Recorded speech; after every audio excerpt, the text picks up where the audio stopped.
kati bulaza beera bubezi mu kirasi oyige kubanga eri nnyimba ze babajjuza. Gwe tulina okusinza yaani? Ye Katonda eyatutonda n'atussa ku mwaliro guno ogw'ensi. Kaliseeka tutandise bwe tuba tugenda okusinza Katonda tugenda ku muzigiti, si bakiri basiraamu? Okugenda ku muzigiti balina okumala okutukoowoola. Kati olwaliro nkwata bayibuli ye ndaba oba abikiriza Zabuli 95:6 kabamala otukoowoola tujje ku muzigiti. Zabuli 95:6 egamba etya? egamba nti mujje balitukoowoola mujje tusinze. Sooka okome awo. Eyo ye azaani era buli musiraamu buli swala eyo azaani ebeerawo nga baaziina okutuyita okugenda eri okusinza. Tumaze okujja eri okusinza bwe tutuuka tulina kukola ki? Tujjenga bwe tuli bino abasumba bye bayimba nti gira mu miniso. Kino kye tusooka okukola kuva 3:17.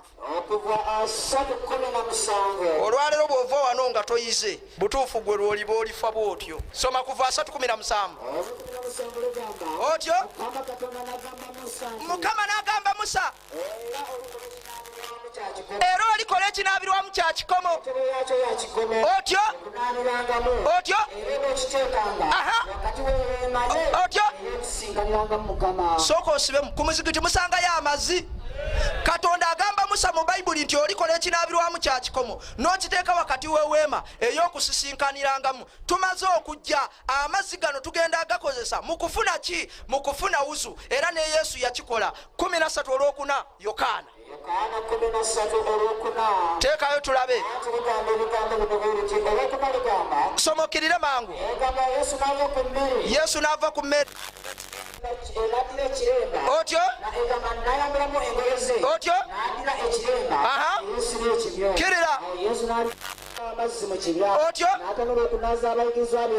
Kirira kirira. Yesu ajja eri Simiyoni Peetero. Mukama wange Yesu gw'onaaza ebigere. Wano Yesu yali abayigiriza kufuna wuzu.